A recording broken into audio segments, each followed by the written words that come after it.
Are you ready to find peace in your heart? Of course you do. I'm Coach EaZy, and welcome to the Its EaZy Show. As an empowered empath, empowering mindsets, and confidence through adversity, I will help you connect and conquer. Listen in as we talk real about serious concerns in the world and learn how by working together we can make life amazing.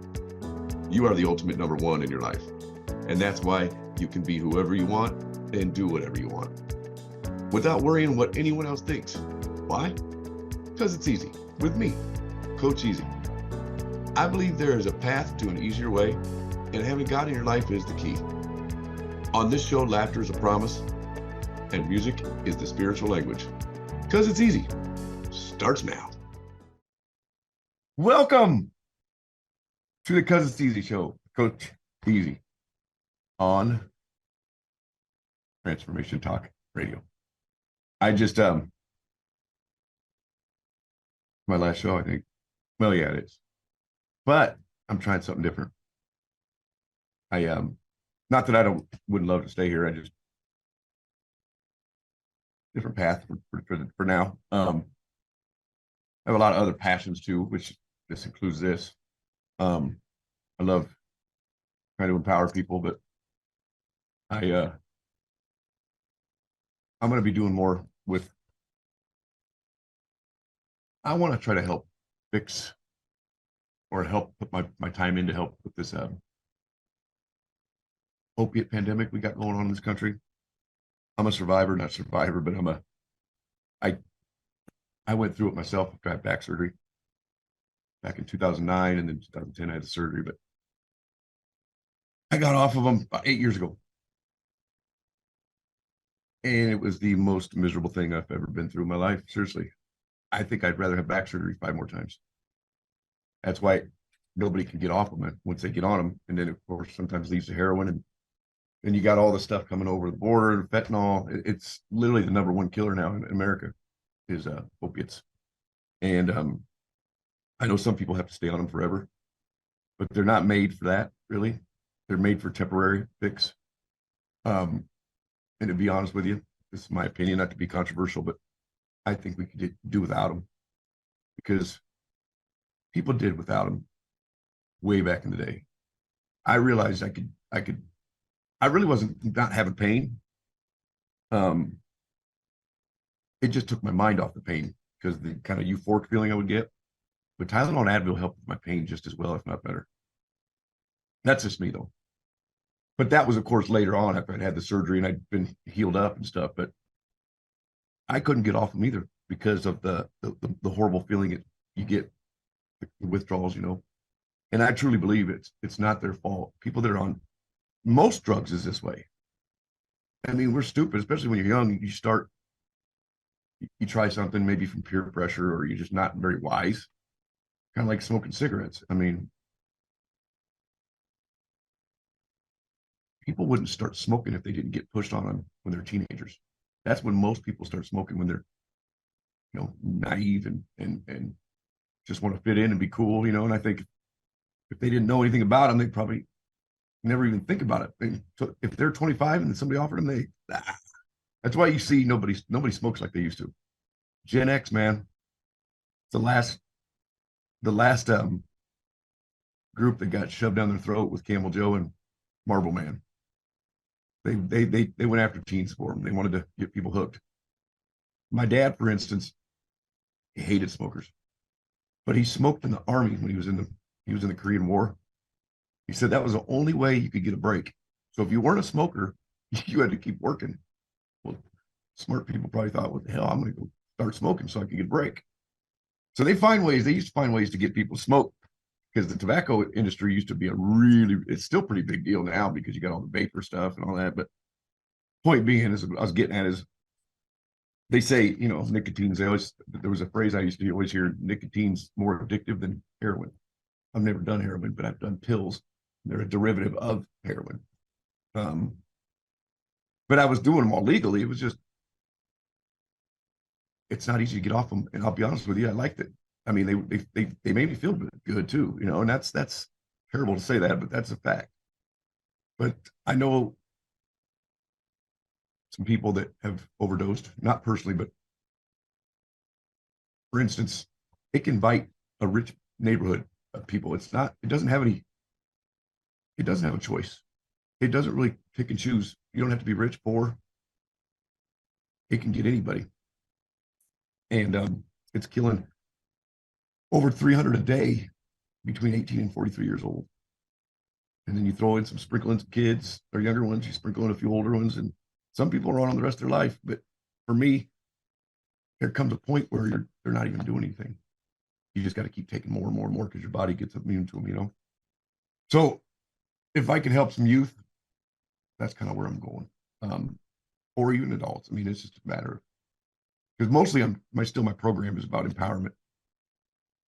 Part of being empowered, though, is being able to say no, not feel bad, don't care, say yes, don't feel bad,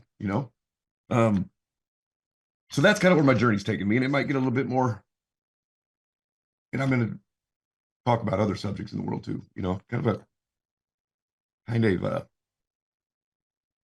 current events thing. There's a lot of things that I have my opinion on, but I also like to learn from other people, and get other people's opinions, I didn't think that maybe my material would be appropriate for this station. I mean, I love these people, though. Don't get me wrong. I love working. I love doing the show. It was a good experience being a rookie. Great producers, great people. Dr. Pat's the best. So salute to them for the opportunity. But I got other ventures. For one, obviously, I don't know if anybody knows, or anybody that watches me outside of this knows that I'm very big on where the future of this country is going. I really am. And I got to be honest with you, I didn't care about politics. I didn't care about any of that stuff 6 years ago. When I had my motorcycle wreck, that changed me a lot. It really did. I quit drinking. I don't take any pills of any kind now. I got a clear mind. And all of a sudden, this is before pandemic even. I decided I needed to know what's going on, and there we are. I need to find out what's going on. I need to stay involved, and I need to kind of what you want to call fight for our freedom. That makes sense. I know that I can't do it alone, but if everybody said that, nobody would. So that's where my passion is right now, is making sure the future for my daughter and other kids are the best they can be. My saying is, I think every generation has a responsibility of making sure we leave the next generation the blueprint to continuing. We all have a responsibility of keeping our country great and keeping our freedoms and all that. We have a responsibility. We really do. Our forefathers are expecting that from us. And so is God. You guys know, I try not to talk about it a lot on the show, just because some people are, I don't want to be pushed. I'm not pushing anybody, but I tell you right now, it's funny though, because ever since I got close in my faith, my life hasn't been great, but I'm happier than I think I've ever been, just because I know everything's going to be good. Once you have that feeling and you can laugh and smile, even when you're going through tough times, it's a good feeling. It really is. I'm going to expand more. I want to do some more. What I want to do is motivational speaking, because my story is unique. It's not your typical story. I mean, I'm not saying I'm better. I've had it worse than anybody or anything like that. It's just unique. It's just crazy, because I've battled through a lot of adversities. I've even created a TED Talk that I just never got a chance to share. Because it's hard to get on that show. TED Talk's a big deal. And I just get tired of turning in applications. I think I've turned in about 20 of them. But it's called Overcoming or Confidence Through Adversities. That goes along with empowerment. You got to have confidence. And confidence comes from, what is it, kids? You can get it a lot of ways through obstacles or through adversities, that helps you build confidence when you have to do uncomfortable things or things that are almost impossible to some people. That will build your confidence. Then with confidence just comes more confidence, because the more confidence you build, then you're going to start exploring and doing more. Like right now, what I'm doing. I was in the car business 3 years ago, but I was okay by then. But when I started 5 years ago, you wouldn't have caught me doing this. There's no way you'd have caught me online talking to people. I was terrified of what people would say. And they do now. People say shit. And that's the beauty of being empowered. I don't care. And you won't care either. Once you don't care what other people think, it is such a good feeling. But it all starts with yourself. You have to love yourself first. You have to understand and know in your heart you're a pretty good person. Nobody's perfect. We make mistakes. Sometimes I say things, and after I say it, I'm like, maybe I shouldn't have said that. But guess what? Why shouldn't I have said it? As long as it wasn't deliberate, it shouldn't matter. That's the beauty of freedom of speech, because too many people get offended these days. So you have Jordan Peterson, if anybody knows, he's my man too. Jordan Peterson said, you're going to risk offending somebody by having an opinion. You can't have an opinion if you're going to worry about being offended somebody, because there's always somebody that's going to be offended. So you can't be offended. You can't worry about offending somebody. You don't deliberately do it. You don't call somebody a name or something, but maybe you forget something, or somebody wants you to address them a certain way. Well, guess what? I'm stuck in the way I've been doing things. I can't change now. I fully believe you can be confident, and it doesn't mean you have to be cocky. There's a difference. Now, don't get me wrong. When I was younger, I mean, even now, maybe if I'm competitive, if something going on that's competitive, and the other team gets kind of cocky, I can bring out the cocky. I just try to put them away. I don't like to use them, because I'm not really a cocky person. But you learn things over the years. You learn how to talk smack. You learn how to talk trash, if anybody wants to know what I'm saying. But nobody likes that. And that only comes out if someone's being a jackass to me. Because the only weakness I have really left is when someone questions my integrity. I'm working on that. And sometimes you just got to stand up for yourself. You can't let someone say something about you that's not true, or you need to clear the air. You got the level of what they're saying, though. If it's not that big a deal, let it go. We're going to talk a little bit more here after the break on the last show. Just the last show here on Because It's EaZy, the TTN Talk Radio.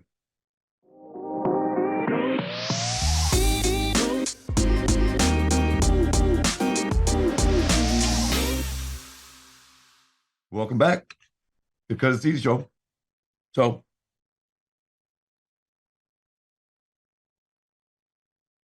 I think I've explained to you, a lot of you, anybody that's seen it, I never know that I found my faith after my motorcycle wreck about 6 years ago. And I basically just begged for his forgiveness. I went through a lot of trouble there. I got hurt really bad. Lucky to be here, but I also lost my job at the same time, my 20-year job, and that was a devastating time. My son thinks I may have PTSD from it. I don't know, because I also had an accident when I was a kid. I almost died when I was 12. I really did almost die. I was clinging to life. But anyway, when my mom died 3 years ago, it'll be 3 years May. I can't even believe it's been 3 years. You guys, I wouldn't be doing this right now. I was not even remotely able to function for about 18 months, if not 2 years after she died. That's tough. That's tough times. But I had this experience, and everything I've read and from what I've talked to people that know that it's definitely the Holy Spirit. I don't know if it sticks around and stays a while or what, but it was for about 3 weeks. I was just wanting to do everything I could to please him, And that's kind of where this whole coaching came from. And then I get this passion, and I still have the passion. It was just really strong for 3 weeks or so. I went to my pastor trying to figure it out. He didn't know what to say. Sometimes some of these pastors are, in my opinion, they're just there for the money. I mean, they're not true. Some of them are not true. Some of them are just, I won't even go on a limb and act like I'm true, but I'm true. I mean, I know because I still have a lot of flaws. I cuss too much. But I think, in my opinion, as long as you love and you respect people, but also love him, because he loves us. But if you don't love him back, you're gonna get left at the altar. I mean, he's gonna, and that's all. People have their faith in how they want to do it. I know that I feel much more at peace now that I have had that experience. And who knows if I'd be doing this right now if I wouldn't have. I mean, it's not just me wanting to do what I'm doing. It's all kind of came together at the same time. But I got a lot of friends that don't understand.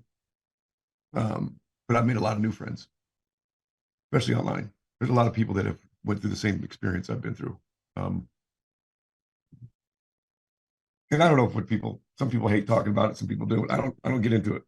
This isn't a political, it's not a political thing, but it's definitely an awakening of half the country spiritually. I know there's other shows on here that people talk about it that know a lot more in-depth information about it, but it's for real. And in my opinion, it's a spiritual awakening. It's definitely, I think, God waking up a bunch of people, because we've been falling short of being good people. I think the country's gone to hell. I mean, it's as far as, and I think it's getting better, but it's not financially, but I mean, people are realizing we've done a lot of pushing God away. I mean, they pushed him out of school. We pushed him out of government, which that's fine, whatever. But school, I don't know why that was such a big deal. Because, I mean, for instance, still you got pro athletes that pray after every game. They get down and pray after every game. A lot of them do. Get the Pledge of Allegiance.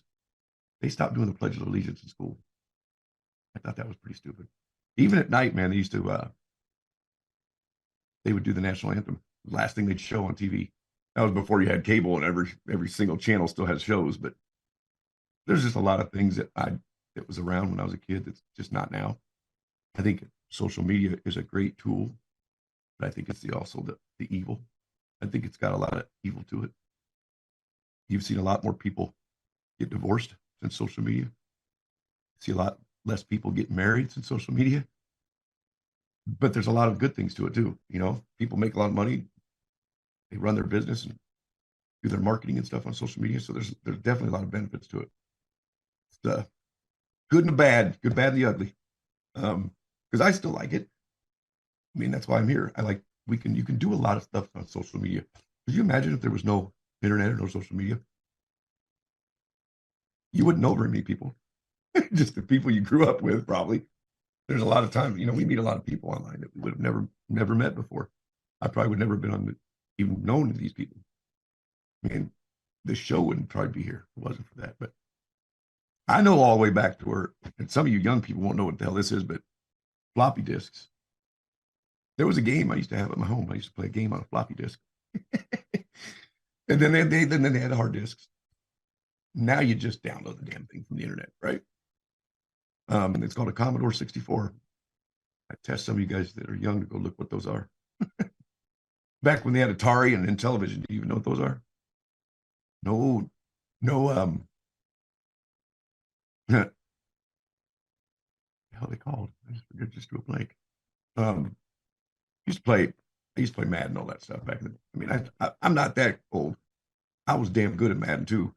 If they would have started having tournaments back when I was doing it, I would have went on TV. Probably would have won. I was good. I didn't get into all the gun games though. I got into the sport games. That's about it. And I'm definitely aging myself. But I like talking to. Hopefully young people see this, because I don't think they realize I know a lot of young people get a lot of crap from us Gen Xers, but you guys don't like us in return because we talk about how we had it. But my son appreciates it. He's exactly 20 years younger than me. And he's wise beyond his own years. He's 32 now, so I'm 52, but he's I told him he's still got a long ways to go to get wiser. That's something you just can't learn in a book. I'm just going to be honest with you. Wisdom is for real what it is. And you don't even know when it hits you. I just know all of a sudden one day I'm like, I've got a lot of wisdom. It's all about experiences in life. It's all about ups and downs and things you've done and things you just know better than to do again. Sometimes those are things you just got to learn the hard way. There's nothing in a book that's going to tell you how to do life. It can guide you in a lot of ways, but experience is the ultimate king. I mean, even like a 72-year-old man is going to have more wisdom than I do because he's been around longer. For me, when I was younger, I used to go to the bar. And I used to go sit and talk to not every time, but I'd sit and talk to the bar drunk, the guy that was always sitting there. He's there every night, drunk. Not necessarily hammered, but he was there. Those are the guys that got some wisdom. I learned a lot from them guys. So it was kind of fun. And I feel like that guy now. Like younger guys seem to gravitate to me. They always are asking me questions. And I love that. That's kind of another reason I'm doing this. I've always had maybe I'm immature. I've always had a way with younger people. Because I can be very youthful and joke around and be that goof, if you want to call it. And I think that's okay. I think some people think they have to be old people when they get to a certain age. That's going to be a long time of old age because you can still laugh and joke and have fun. You ain't got to be so serious, especially if your kids are gone and out of school and off on their own. And if you're married, then you guys should go have all kinds of fun and laugh and joke. There's things we don't maybe still do like we did, but I don't see anything wrong with being silly and joking around. I mean, I just don't. Who do you have to impress? Really? Who cares? The people that don't want to be around that, bye. There again, see, I'm the empowerment, man. I just don't care. I used to care. Dude, I used to care. I used to care so much like that I was going to make somebody upset or offend somebody. Or if somebody wasn't talking to me, I'd be like, did I do something? Did I say something wrong? God, that was a hinder. I don't care anymore. And that's not a sign of disrespect. That's just, I'm taking myself first. You shouldn't have to coddle people's feelings all the time. If they get their butt hurt, they can do one of two things. Tune you out or get to step. Because just like freedom of speech, you have the freedom to speak. You also have the freedom not to listen. Pretty cut and dry. I've always said that. You can't say that. Might offend somebody. Why? I'm supposed to silence my freedom of speech? Why don't they just use their freedom not to listen? That both of us are having our freedom, right? So that's where I'm at. I'm very much, I love America. I'm very proud to be, part of this country. And I'll be damned if people are going to stomp on it and take away my rights or anybody else's rights, and especially my kids' future. We're about out of here. It's been great, guys. I hope anybody that watched me, I hope you'll watch me again down the road. I'll still because it's easy. Coach Easy. We'll see you guys. TTN Transformation Talk Radio. Good night. You have been listening to the 'Cause It's Easy Show with me, Coach Easy. Empowered empath, empowering mindsets, and building confidence through adversities. Tune in every Tuesday at 3:30 Pacific, 5:30 Central Time on TransformationTalkRadio.com, where I, Coach Easy, will show you the easy way to make your life simple, abundant, and amazing. No matter what you have experienced in your life, you can feel positive, confident, learn to laugh, and have fun again. For more information on the 'Cause It's Easy approach, visit CauseIt'sEaZy.com. 'Cause C-U-Z, It's EaZy, EaZy.com.